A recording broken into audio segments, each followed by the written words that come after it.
Hi, everyone. We are back again for another conversation about safety and disasters. And I have with me my very, very dear friend, Tracey Hawkins. Tracey, looking forward to this conversation. So am I, Connie, always. So we're actually going to talk about a couple of different things today. Tracey's going to talk about theft and theft prevention, and car theft in particular. And I am going to give you an update on what is happening in the FEMA disaster world as of July. So we've both got a lot of good news to tell you about and how to help yourselves. So Tracey, why don't you just go ahead and tell us, first of all, I know that car theft is a huge problem. And I just came back from Portland, Oregon, and Portland used to have real low car theft and everything, but since the riots and everything that happened, things have really changed there. Is that what you're seeing across the country? And what can people do to keep it from happening? July happens to be Vehicle Theft Prevention Month. There's a month for everything, but it's a good reminder and it's a good time. And that coincides with the list of the most stolen autos. So if I can just read from that really quickly, this came out, I want to say last week, and it's from NICB, that's the National Insurance Crime Bureau. So they released the top 10 cars. So I'm going to zip through them and then everyone can see whether or not their vehicle is identified. And then after that, I will talk about steps that all of us can take to prevent our cars from being stolen. And then that catalytic converter theft issue. So we'll start with number one. Number one, Chevy pickup trucks. The 2004 is the year most stolen. Number two is the Ford pickup, the full size, and 2006 is the year most stolen. Number three, Honda Civic, and believe it or not, the year 2000 model year is most stolen. Number four, Honda Accord, 1997. Figure that one out. Then number five, Toyota Camry, 2007 model year. Number six is the GMC pickup truck full size, the 2005 year. Number seven, Nissan Altima, the 2020 model. And then the Honda CRV, this is the one my mom drives, but the year is the 2000 year. I don't understand. There's no rhyme or reason, but I know there's a reason. Number nine, the Jeep Cherokee and the Grand Cherokee, the 2018 model year. And finally, number 10, Toyota Corolla, the 2020 year. Are you in any of those categories, Connie? You named my car. Oh, no. Yes. I have actually, it's a version of the car you mentioned, 2007 Toyota Camry Solera, which is the convertible. You're the number one, right? No, yeah, 2007 Toyota Camry, you said, and I have the Solera, which is the convertible version of it. Oh my gosh. In okay, that makes me a little nervous. But in 2021, there were 17,270 of those 2007 Toyota Camry. So be careful. I guess I won't be leaving my top down anytime soon when I go into a store. But it's the whole car. People are just awful. It's the whole entire car, kind of. Wow. Okay, well, I know that car theft is a huge problem. And so what can we do about it? What can we do to prevent it from happening as much as possible? To start with, I saw a quote on that website that said, crime is a business and business is good. Tragic. So there are things that people can do to prevent car theft. And the number one thing, and this is so basic, but it doesn't fit everyone. The number one thing is to park in a garage. So if you park in a garage, there's less worry, but I say less worry because criminals are so creative and clever and, dare I say it, horrible, that they can figure out ways to get in your garage. And I know you remember when criminals used to drive through neighborhoods with those rolling codes so they can figure out ways in your garage. But that's the number one way to keep your vehicle safe and from being stolen. If you don't have a garage, then of course you have to park in a driveway or in a parking space. So there are things that you can do to make that safer. Number one, lighting. Light it up. Criminals are cowards. They don't want to be seen. So if your car, your house, whatever possession is well lit, they know they can be identified. So, and I I have a bad habit, Connie. I watch a lot of, I'm on Nextdoor a lot. So I'm watching a lot of these Ring videos of crimes happening, and I'm noticing themes. So when I see a ring of thieves, you know, when car theft is a big deal. So I'm looking at the videos and I'm studying and I'm trying to decide what did they do wrong. Not that we blame the criminals, but we learn lessons from what happened. So I'm thinking, what can others do differently? Number one, lighting. Light. So you can get a floodlight, and even better. And so many people have video cameras these days. I know Ring has one, and that's what I happen to have, but I don't have the floodlight, which is great for over your driveway. If you have an option to install that, that's great. But let's say you're renting or you're in an apartment complex, or you have a driveway, but you don't want to go through the expense, get a battery operated light. So I have the, what's it called? The spotlight camera, and I have it hanging right over my garage. So when I'm parked in the driveway, if anyone walks into my driveway, and that includes the mailman, and I get a notification every day. So if anyone approaches my driveway, whether at night or daytime, which means they're approaching my vehicle when it's outside, I know. So I get a notification on my phone. And the thing that I like about that is that the camera, the light automatically comes on. It's a spotlight. So the light comes on. But what people who have these video doorbells, no matter what type video cameras, no matter what type, they don't utilize them fully. So what needs to happen is the minute I get an indication that someone's in my driveway, which is where my vehicle is, then I can say something. So most of those devices have the two-way audio. So I can say, can I help you? Or get away from my car. And if people don't want to do that, there is a siren option. And I'm so happy that the commercials nowadays show that you can sound a siren. So if I see someone, I can sound that siren, and they're looking around like, where is that coming from? We don't want to be identified. So that's the answer: lighting and noise. So those are easily done. So people can be proactive with those recording devices, Connie. Those are the top two things. I have to tell you, I think that's brilliant with the light and the siren.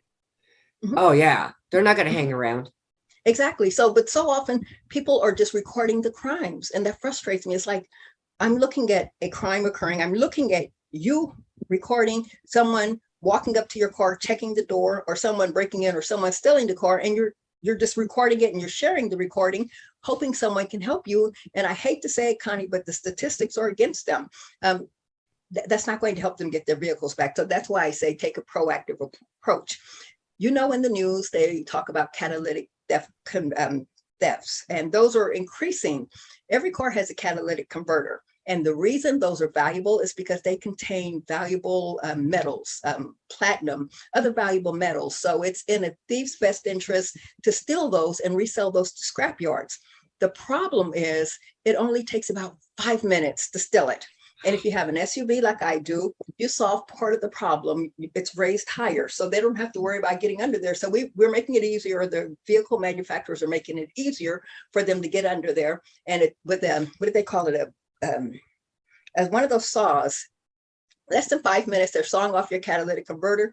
They're down the road to the scrapyard to get plenty of money. And then that leaves us with anywhere from $200 to $1,000 to have to replace it. You can't drive your car until you get it replaced. So the goal is to prevent those crimes. So the steps that I've talked about preventing auto theft will help prevent catalytic converter crimes. So the minute they step into your driveway ready to steal your catalytic converter, the spotlight's on them, the siren sounding, or you're talking to them. So that's number one. Number two is mechanics say to mark your catalytic converter. The issue with that is some catalytic converters have like a sleeve over them. So if you're marking them, you're painting them, or you're inscribing your VIN number, that's just on the sleeve. So all the thief has to do is take it out, and then they take the unmarked catalytic converter to the scrapyard and they get their money. So then the next thing is a cage. So you mold a cage, a metal cage. Some of them are do it yourself. So you have to go, or you can go to a mechanic, a couple $100. The downside of a cage, although it does prevent catalytic converter theft, but the downside is if you need to service your catalytic converter, now your mechanic has to go through the bother and the expense of removing that metal cage. So the goal is to prevent the theft in the first place. And I've explained how to do that. Wow. Wow, I did So not much. know that it was a big problem stealing catalytic converters. Connie, any news stories, because there's too much money to be made, and most states won't regulate scrap yards accepting catalytic converters. So there's no incentive for thieves to bypass that. So if they see a neighborhood or a parking lot, even parking lots, 5 minutes in and out, they have catalytic converters, they're going to the scrap yards and they're getting paid a lot of money. So some states are trying to get legislation. I'm here on the Missouri-Kansas border. So in Kansas, I think on some level, they're saying you can't turn in a catalytic converter without some kind of proof of purchase or VIN or registration or something. Whereas in Missouri, and again, I'm like 3 blocks from the state line, here in Missouri, they can go to the scrap yard, no questions asked. So this is probably a good one for you to talk to legislators about, how can we solve this problem? But then you're going against the automotive or the parts industry. So it's better to just simply prevent it up front. Absolutely. Absolutely. Wow. Wow. Well, every time we talk, Tracy, I learn something new. That's the goal. That's the goal. And in this instance, the fact that my car might be a high level of being stolen, but they would have a very hard time getting to my catalytic converter because it's so low. Right, but they can still do it, Connie. So I'm sure they can can. still do it But in yeah, 5 minutes. And it's then a little bit of an incentive anyway. exactly. You have to look for the silver lining wherever we can get it. Exactly. And then the final thing is, and then I want to hear what you have to say. I'm just curious to hear what's going on in the disaster world. But the final thing is our cars are smart now. They're connected now. And they go back even, not even just the most recent years, but cars back in the 2000s, they've started being connected. In my car, if I plug my phone into the USB port in order to charge it, and then it will say, do you want to give access to your information in the car? And I always click deny. The reason I do that is I bought my car pre-owned, and the person who owned the car before me, when I got in to set the GPS, I could see their home location. So they didn't clear it out.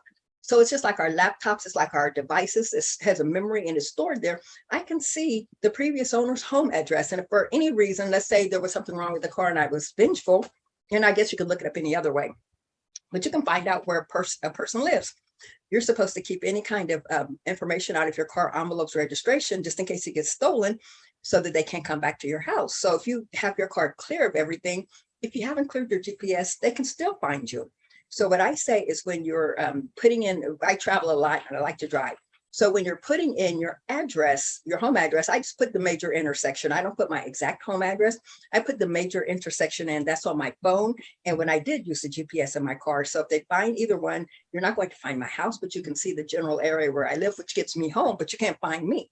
So that's number one. And then the key fob extenders. We have these cars that don't need keys to start. You push the brake and you push a button to start your car. And what people are thinking is, I'm safe. I don't have to worry about someone stealing my car because they can't steal it without a key. Incorrect. They can steal your car and they can get it started. If you have your key fob like hanging next to the front door and it's close enough, in some cases, I've heard that that's enough for them to be able to start your car. So I had to test it on mine, but it won't start it. Typically within the body of the car, but just on that off case that your car is close enough. But then they have signal extenders, Connie, like the rolling garage doors. They can sometimes boost the signal where they can start your car. But the good thing is that once the car dies, they can't restart it without the key. But how long are they going to drive and what kind of damage are they going to do? So again, the goal is to prevent that. So double check with that fob manufacturer in your car. Make sure it won't start without the key being inside. If so, keep your key way back in your house. And some people talk about the RFID cases to keep it from reading it, whatever. But number one, avoid that from ever being stolen by following the first steps that I've said. Whoa. Oh my goodness. Too much information. Don't you feel that the more smart we get, the more we put ourselves at risk? Especially our devices, Connie. It's convenient for us. Our refrigerators, our TVs are smart. And we've heard about people looking in our houses from our smart TVs, and now our cars are connected. So anything that's connected by Wi-Fi or Bluetooth, you have to be extra careful, and people never think about their car. That's for sure. That's for sure. Well, you mentioned a little bit earlier a silver lining, and we could use some silver linings when it comes to disasters right now. because I just did a report for my board of directors for my brand new nonprofit. It's had our first board meeting. So excited Yes. about that. And I was looking up kind of what's happening in 2022. I checked the wildfires that were burning on July 26th. That was the day of my board of directors meeting. And that day alone, there were 1,198 fires.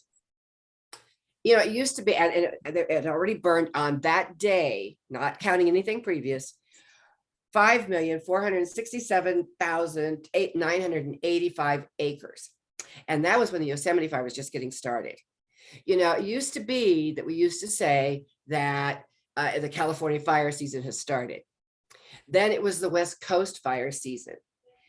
That day, there were 15 states across the country. The most further east was Mississippi, was where there were fires burning. And I went and looked a couple days later, and Oregon had 5 fires that day. The day that I looked later, it was 35. And it's all because of the drought. And then we had quite a bit of moisture this spring. And so now everything is green, so everything is burning. So that was fires. There have been 52 federally declared, presidentially declared disasters so far this year, 52. And there were 24 states that have been affected: Kentucky, Nebraska, Alabama, Virgin Islands, California, Texas, North Dakota, Minnesota, South Dakota, Oklahoma, Montana, Arizona, Kansas, Rhode Island, New Mexico, Massachusetts, Puerto Rico, Washington, Maine, Tennessee, and Virginia. So, you know, people like to say that, well, you know, there really disasters don't happen in my area. That's 24 states, and we're only halfway through the year. So there's a lot that needs to be done. And it really irritates me when people say, well, you know, we don't really, like, it happens here in Las Vegas all the time, because we get flash floods, we get fires, we get earthquakes, and not counting man-made disasters, but that for as far as natural disasters. So they all think they're pretty safe. And what they don't realize is all of these federally declared disasters, these are all coming out of our taxpayer dollars. And on top of that, so whether you believe that climate change is real, man-made or not, it really doesn't matter. The weather is changing and the insurance companies know it. And guess what? They are saying now that every single year, our homeowners insurance is going to go up 5.3%. That's according to Swiss D, one of the largest reinsurers in the country, in the world. So it's affecting every single one of us. So it's the responsibility of every single one of us to do some kind of prevention. And I didn't get a chance to look up cyber attacks, but I did want to bring up mass shootings. So far this year, there's been 356 mass shootings. That's more than one a day. And I'm not sure if this was using the FBI version of mass shooting or there's another one. It's either 4 deaths or 3 deaths, not counting the shooter.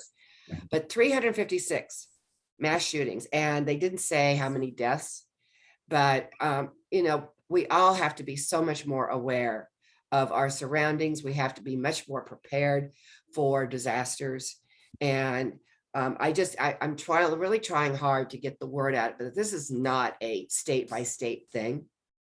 As a matter of fact, I don't have the total statistic here, but the #1 state for earthquakes, everybody would say California, right? Right. Missouri. Alaska. Oh, Alaska. And you know what's #2? Oklahoma.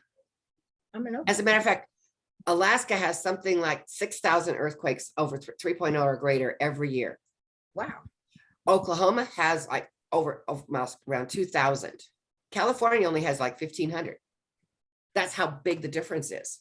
Wow. So, and there's actually 40 states in this country that report every year, they report 3.0 or higher earthquakes. So the idea, I'm trying to dispel this whole idea that, okay, well, it's not going to happen to me, right? Which is the big thing. Right. It's not going to happen to me. It's just like, you know, everybody knows Las Vegas is dry. And this we've got a real monsoon season going this year. And we've had rain 4 days in a row. And we had so much flooding that it flooded one of our brand new casinos, the Circa. It flooded a bunch of the parking lots. One part of town had 5 inches of rain in less than an hour. So, us Vegans, okay, yeah, they think of flash flooding and just on the streets and stuff. No, it's happening everywhere. And those poor people in Kentucky, Right. I think the number is up to 35 they found dead, and they were saying they're going to find a lot more. So what can we do as a community? If you want to work with the public in your community, you have an opportunity, and I'm saying this, I'm going to underline this opportunity to help your community give back and be able to really, truly make a difference. And what is that going to do? When you make a difference in your community, what happens? When they need your services, I don't care if it's a beauty salon or an insurance agent or a real estate agent or a whatever. If you work with the consumer, then you have an opportunity to help prevent some of this, help your community be better prepared, and be able to give back and make more money for your business all at the same time. So it's really important. I think if people people don't want to get prepared. It's like people that they don't want to write a will because they have to think about dying. People don't want to think about preparedness because they have to think about disasters. Although 61% of Americans do believe that they're going to be affected by a disaster over the next 3 to 5 years. Only 15 to 30% of them have done any kind of preparedness. And I can tell you that 30% are not prepared. So, I mean, the numbers are pretty staggering. And usually the last half of the year is much worse than the first half of the year. So we're in for it, and it's not going to get better. It's absolutely, I don't know how many people died. I think it was over 1,000 people died from heat just in the last week from all the different places. The heat has affected almost the entire country in the last week or so. And places that are not prepared, where they don't have air conditioning, then you really need to check in on your elderly neighbors and friends and family to make sure that they're safe. So those are my suggestions. One of the ways you can do that is I have written a book called Be Prepared, Be Ready When the Unthinkable Happens. And it gives you the basics of what you need to do for your business as well as your individual. And it's completely white. You can white label it. So if you are an insurance agent or you are a real estate agent and you want to make a difference in your community, you can brand this and put a paragraph in it and give it out. Well, Tracey, do you have what next month is? August? Do you know what August is? I know September is National Preparedness Month. I don't know what August is. I know in the middle of August is National Safe and Sound Week. So that's from the 15th through the 19th. And then, September is Real Estate Safety Month. October is National Crime Prevention Month, National Cybersecurity Awareness Month, National Car Care Month. So I'm going to be doing car safety programs. That's something I'm doing new. I'm trying to align with the dealership and to just host car safety. And then, so those are the next few months. So there's always something safety related. And I love the opportunity to talk about safety tied to an observance day. Well, it seems to me we're going to have plenty to talk about over the next few months. Always something. We always have something, Tanya.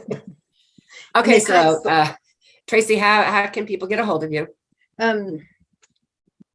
You can find me on social media, either under Tracey, the Safety Lady, or look under Safety and Security Source. That's on Facebook, Instagram, Twitter, TikTok, even all of them, and LinkedIn. That's how you can find me. And I am surprised more and more people are finding me on LinkedIn, and I will have this video because I think that the more education out there, we're talking about stuff other people aren't talking about, Coni, and right. I don't know why they're not, but that's okay because we are. So we're saying stuff people need to hear.